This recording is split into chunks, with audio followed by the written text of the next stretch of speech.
Assalamualaikum warahmatullahi wabarakatuh. Jumpa kembali pemirsa dengan channel Mes Green Mes yang insya Allah akan selalu menelusuri dan menyajikan sejarah-sejarah marga-marga dan puyang-puyang di Provinsi Sumatera Selatan yang kita cintai ini.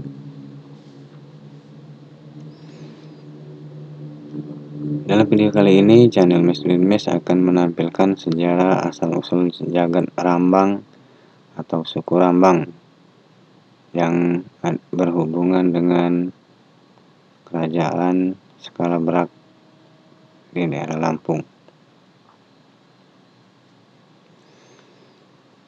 Sulit didapatkan bukti nyata fakta otentik karena diturunkan cerita ini dari mulut ke mulut yang disebut sebagai cerita Betawitir dan merupakan legenda rakyat tersendiri khususnya bagi keturunan dari Tumang Gumanti, Giri, Julaitu, Pangkal. Kisah turun-temurun di daerah Bumi Rambang dahulunya adalah merupakan suatu tempat yang terkenal karena menjadi bagi makhluk di bumi yang akhirnya merupakan cikal bakal penduduk Bumi Rambang.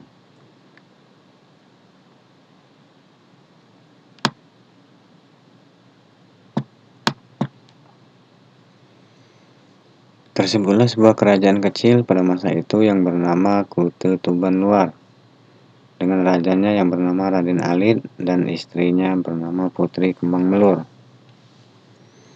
Kute Tuban Luar disebut juga Kute Silapan karena tampak pada pagi hari dan hilang pada petang hari.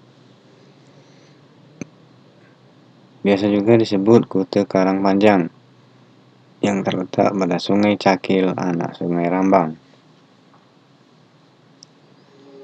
Di sana masih terdapat nama-nama dari pemukiman penduduk seperti Pulau Burung, Teluk Raden, yang letaknya sekarang di sebelah hilir dari Desa Sunur, Kecamatan Rambang Kuang, Kabupaten Ogan Ilir, Provinsi Sumatera Selatan. Sejarah selanjutnya ada satu gunung putih terletak di muara Sungai Rambang. Pada saat itu karena kejadian alam gunung itu runtuh dengan tiba-tiba. Ada versi cerita di Bumi Rambang keruntuhan gunung itu diperkirakan bertepatan dengan kelahiran Nabi Muhammad SAW di tanah Arab, diperkirakan tahun 632 Masehi. Dan cerita selanjutnya reruntuhan dari gunung itu menjadi beberapa patahan. Dengan patahan bagian kakinya merupakan tanah yang teronggok tinggi yang sekarang bernama Desa Perimpunan atau Desa Kasiraja, masuk wilayah Kecamatan Lubuk Keliat, Kabupaten Ogan Ilir, Sumatera Selatan. Patahan pangkalnya adalah tanah teronggok tinggi sekarang bernama Desa Dalam Siri masuk wilayah Kecamatan Tanjung Raja, Kabupaten Ogan Ilir, Provinsi Sumatera Selatan.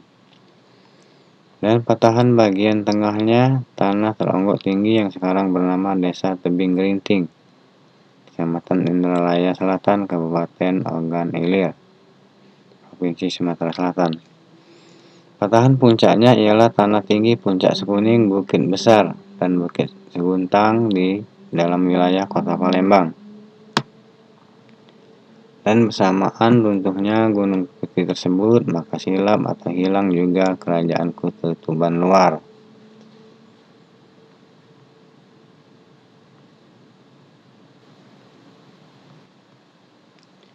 Setelah Kute Tuban Luar atau Kute Karang Panjang lenyap, istilah penduduk setempat silap. Kemudian menjelma pula suatu tempat yang dikenal bernama Kute Tuban Dalam. Kemudian berubah pula menjadi Kute Aji Mantare. Kute Aji Mantare bergeser ke sebelah hulu dan tepatnya di daerah Sungai Penulang atau Pendulangan, anak dari Sungai Rambang. Masuk wilayah Desa Tanjung Bulan, Kecamatan Rambang Kuang, Kabupaten Ogan Ilir, Provinsi Sumatera Selatan.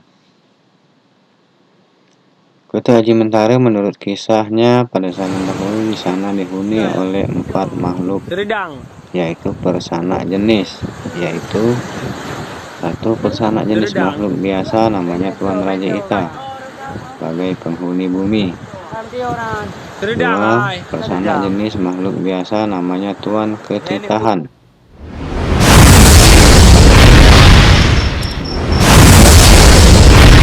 Namanya Tuan Raja Hitam, penghuni di hutan belukar. Dan 4, pesanak jenis makhluk biasa namanya Tuan Raja Nyamuk, penghuni di gunung dan perbukitan. 4 pesanak tersebut merupakan cikal bakal dari penduduk suku Rambang. Adapun Tuan Raja Ita sebagai penghuni bumi berketurunan 3 orang putri, yaitu 1 Ratu Pase di bumi Rambang, 2 Ratu Senuhun di Jagat Jawa Banten, 3 Ratu Bahang di Malaysia atau Brunei Darussalam.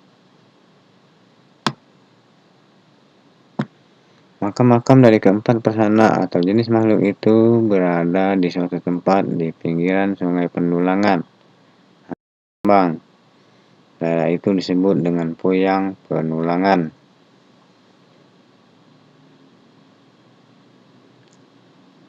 Adapun Ratu Pase berputrakan Ratu Sekandar Alam atau Ratu Kebuyutan yang bermukim di bumi Rambang.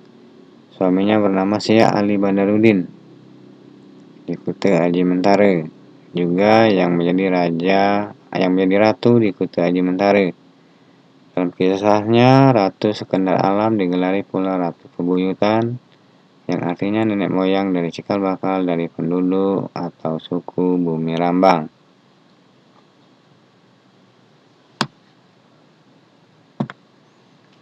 Diperkirakan tahun 732 Masehi, Kuta Aji Mentara berkembang dan menjadi suatu kerajaan dengan ratunya Ratu Sekandar Alam atau Ratu Pembuyutan. Ratu Sekandar Alam atau Ratu Pembuyutan mempunyai seorang putri Renik yang bernama Renik Gigi. Ada pula yang menyebutnya dengan nama Puyang Gadis.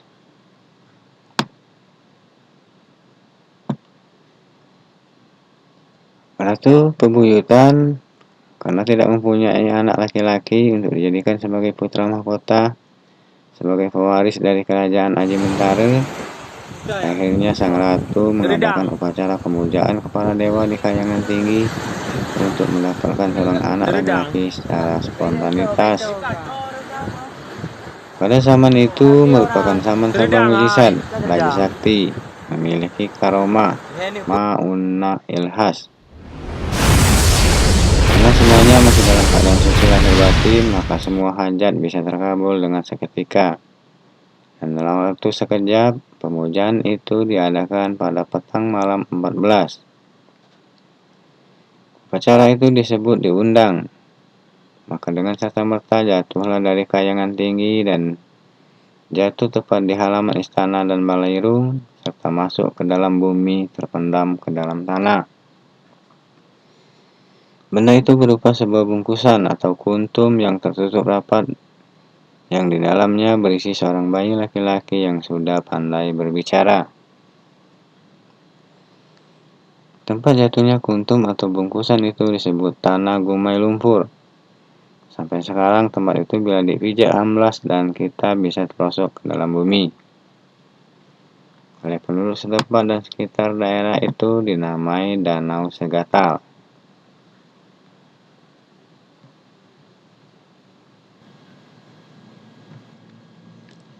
Kemudian bayi itu diasuh oleh sang Ratu Sekandar Alam dan suaminya Syekh Ali Badarudin, dan diberi nama Raden Simbang Gumai. Ajaibnya bayi itu tanpa pusar. Setelah Raden Simbang Gumai dewasa, ia sangat tampan dan memiliki kesaktian bisa mengobati berbagai penyakit. Setelah dewasa dan cukup umur untuk menikah, Raden Simbang Gumai sering bermimpi bertemu seorang gadis putri kerajaan lain yang sangat cantik jelita. Mimpi itu sering datang sehingga membuatnya sangat gelisah. Setelah ia tidak tahan lagi dengan mimpi-mimpinya itu, Raden Simbang Gumai segera memberitahu orang tuanya. Maka Ratu Sekandar Alam dan suaminya segera mengadakan pemujaan kepada dewa di Kayangan Tinggi untuk meminta petunjuk. Setelah lama melantunkan puji-pujian kepada dewa, kemudian terdengarlah suara menggema. Wahai sang ratu, anakmu Raden Simanggumai akan menemui jodohnya. Masuklah ia ke dalam gendang bawak tume ini dan letakkanlah di sungai. Maka gendang bawak tume ini akan membawanya ke tempat putri raja yang akan menjadi istrinya nanti. Setelah suara itu hilang, maka muncullah di hadapan mereka sebuah gendang sakti.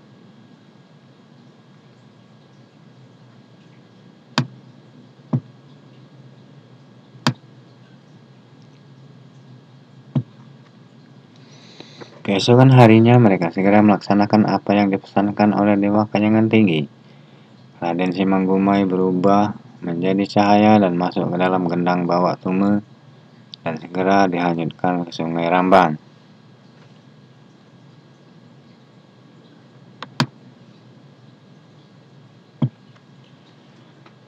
Tersebutlah di sebuah kerajaan skala berat yang berada di Gunung Persagi Lampung, daerah Danau Ranau.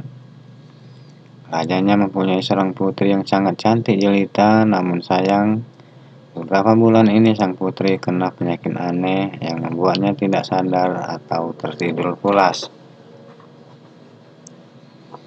Sang raja sangat cemas dan segera memanggil dukun-dukun sakti. Dari beberapa dukun sakti tersebut, ada satu orang yang memberikan pendapatnya. Ampun Baginda Raja, menurut penerawangan hamba, sang putri bukanlah sakit biasa, tetapi sang putri akan menjalani takdirnya. Ia berkeinginan mendapatkan suami yang istimewa, seorang bujang yang tidak berpusat. Konon bujang yang tidak berpusat itu di alam jagat raya ini hanya ada dua orang, yaitu satu anak diwa di puting bumi yang bernama Seniang Nagaraya. Yang kedua, anak dewa di tangkai langit, ialah kakaknya sendiri yang bernama Raden Simanggumai. Tutur sang tabib tersebut. Bagaimana kita dapat menemukan pemuda tersebut, wahai tabib sakti? Ucap raja dengan cemas. Menurut penerawangan hamba, pemuda tersebut akan datang sendiri ke kerajaan ini, tuanku. Ia pun sudah mendapatkan firasat yang terhubung dengan Tuan Putri, jawab tabib sakti tersebut.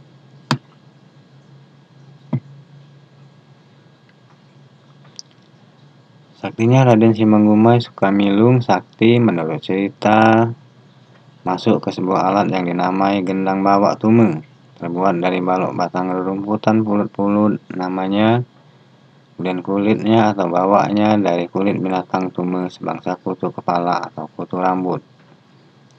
Gendang itu terapung-apung di air tanpa arah tujuan. Akhirnya terdampar di daratan kerajaan Skalabrak namanya. Tempat itu bernama Kuripan, berada di daerah Muara Dua Kisam, Oku Selatan. Adapun Raden Simanggumai Sukamilung Sakti, setelah terdampar itu keluarlah sukmanya dari dalam gendang bawak tume dan menjelma menjadi seorang pemuda yang tampan tiada tak.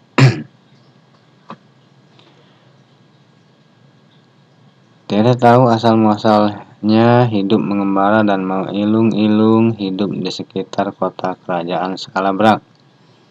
Siang malam di pinggiran kota. Atas kejadian itu akhirnya ia dikenal dengan nama Sukemilung Sakti.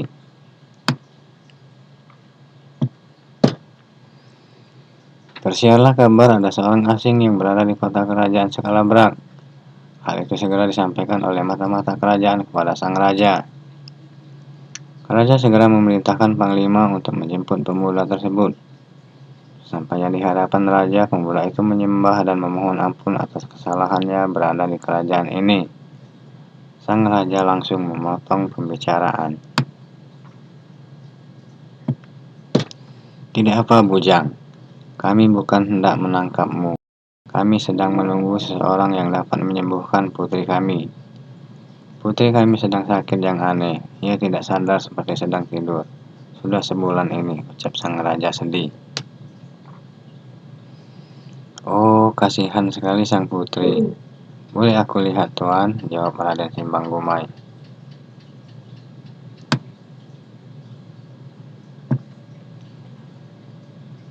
Mari, ajak sang raja. Setelah bertemu sang putri, betapa terkejutnya Raden Simbang Gumai, karena putri itu adalah putri yang sering datang dalam mimpinya. Maaf, Tuan Raja, apakah nama putri ini Rampak Eja? Dan apakah dia pernah menyebut seorang pemuda bernama Raden Simbang Gumai? Tanya pemuda itu. Sang raja terkejut. Kenapa Bujang tahu nama putri saya? Dan memang sebelum tidak sadar sering menyebut nama Raden Simbang Gumai, jawab raja. Akulah Raden Simbang Gumai, pemuda tanpa pusar, bertemu dalam mimpi. Izinkan hamba memegang tangannya dan mencium keningnya. Mungkin putri akan sadar, pinta Raden Simbang Gumai.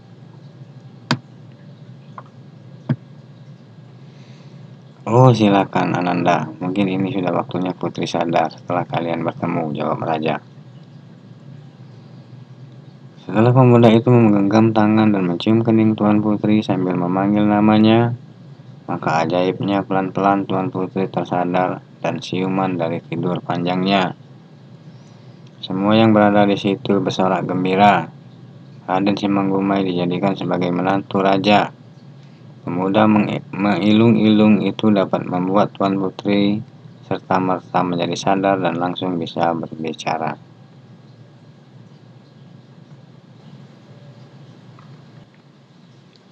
Setelah menikah, Raden Simbang Gumai atau Sukemilung Sakti bersama istrinya Putri Rampak Eja mempunyai 9 orang keturunan, yaitu 1 Puyang Panjang, cikal bakal di Bumi Rambang atau Gumai Lumpur. 2 Remanjang Sakti yang menetap di Endikat, penjuru Gumai yaitu Gumai Lembak, Gumai Talang, dan Gumai Ulu. 3 Puyang Untu, 4 Puyang Remuntu, 5 Puyang Impak, 6 Puyang Imparan, 7 Puyang Indang, 8 Puyang Remindang, 9 Puyang Intan Permate. Beliau ini merupakan cikal bakal dari suku Komering dan suku Lampung. Puyang Panjang dan istrinya berhasrat dan ingin menetap di tanah leluhur ayahnya di Bumi Rambang. Namun Raden Simbang Gumai, Sukemilung Sakti, Puyang Panjang dan istrinya diikuti adiknya bernama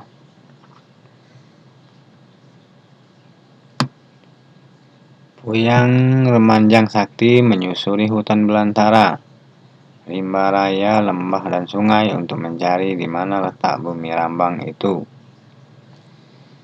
Puyang Remanjang Sakti dan Puyang Panjang dan istrinya selama dalam perjalanan itu tibalah saatnya istri dari Puyang Panjang melahirkan. Maka lahirlah seorang bayi laki-laki diberi nama Marjudan yang mendirikan Kute Kajang Are.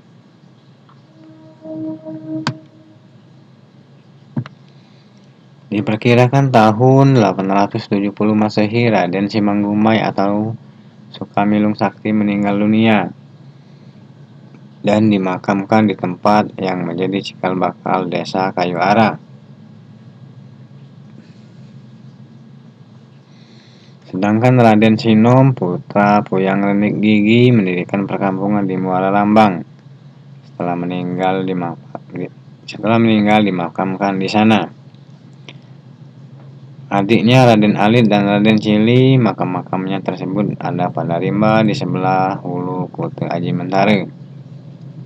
Rimba sebelah hilir arah Jalan Pertamina, makam dari Putri Renik Gigi. Remanjang Sakti, Puyang Panjang, Puyang Marjudan adalah cikal bakal dari penduduk desa Kayu Ara dan sekitarnya mempunyai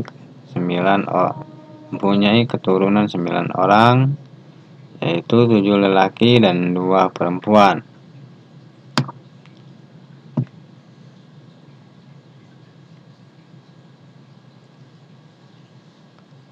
Keturunannya adalah 1 Sehadam, 2 Nengkuse Raja Geni, 3 Sangarap Puyangnya Sirlani, 4 lembu jagat, 5 riwari, 6 bajau surau, 7 dayang jumek, 8 dayang kidok, dan 9 rimardi yang bergelar Jagelura 9. Diperkirakan tahun 1017 Masehi, Raja Sahadam dinobatkan menjadi Raja Kerajaan Aji Mentare. Pada masa pemerintahannya, Kerajaan Aji Mentare menjalin persahabatan dengan Kerajaan Sriwijaya di Palembang. Pada waktu Kerajaan Sriwijaya diserang Kerajaan Chola dari India, Raja meminta bantuan sahabatnya Kerajaan Aji Mentare. Perang itu disebut Perang Para Perwalian. Adapun dari Kerajaan Aji Mentare, Raja Sahadam mengutus sebagai duta keliling pengumpul para wali adalah Lembu Jagat. Sebagai imam perang atau panglima perang, juluki Saina Angkasa, Junjun Tangai, pelias peluru Tuan Dekapar, ahli peluru Tuan Sultan. Perang itu adalah perang kesaktian. Masing-masing pahlawan mempunyai kesaktian yang berbeda-beda. Sebagai bukti terjadinya perang itu, di kota Palembang masih terdapat seperti makam Tuan Dekapar di 10 Ulu, Sungai Tawar, dan Sungai Keramasan. Sejak perang membantu Kerajaan Sriwijaya itu pula di areal keramat Raden Sinom, Muara Rambang terdapat segerombolan makhluk kera. Menurut kisahnya, kera-kera itu jelmaan dari prajurit yang bertugas mengantarkan perbekalan ke peron Kerajaan Aji Mentare, Raja Sahadam di Muara Keramasan di Palembang. Kebiasaan yang terjadi apabila ada kera di Muara Rambang, kera-kera di Bukit Siguntang tidak tampak. Dan demikian sebaliknya.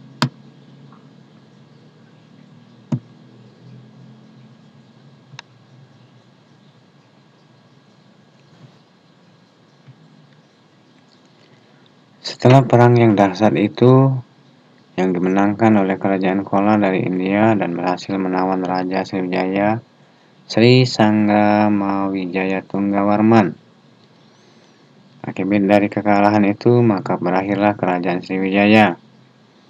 Kesempatan itu dimanfaatkan oleh Kerajaan Singhasari sebelum menjadi Kerajaan Majapahit untuk menanamkan pengaruhnya di bumi bekas Kerajaan Sriwijaya. Maka terjalinlah hubungan Raja Sahadam dengan Kerajaan Singhasari di Tanah Jawa. Setelah Raja Sahadam meninggal, maka kerajaan dipimpin oleh anaknya Puyang Betare yang diperkirakan tahun 1125. Selanjutnya yang menjadi penerus Kerajaan Aji Mentare adalah Puyang Panglima Raja tahun 1238, Puyang Kemas Tandewali tahun 1302 yang sudah memeluk agama Islam. Selanjutnya Puyang Tandeguru tahun 1398, dan Puyang Nur Muhammad gelar Puyang Jantan Karsidin, dijuluki Puyang Tua Desa Kayu Ara tahun 1473. Dan sampai di sini, untuk selanjutnya tidak ada penjelasan lebih lanjut mengenai sejarah-sejarah dari puyang-puyang tersebut. Itu kami akhiri. Wassalamualaikum warahmatullahi wabarakatuh.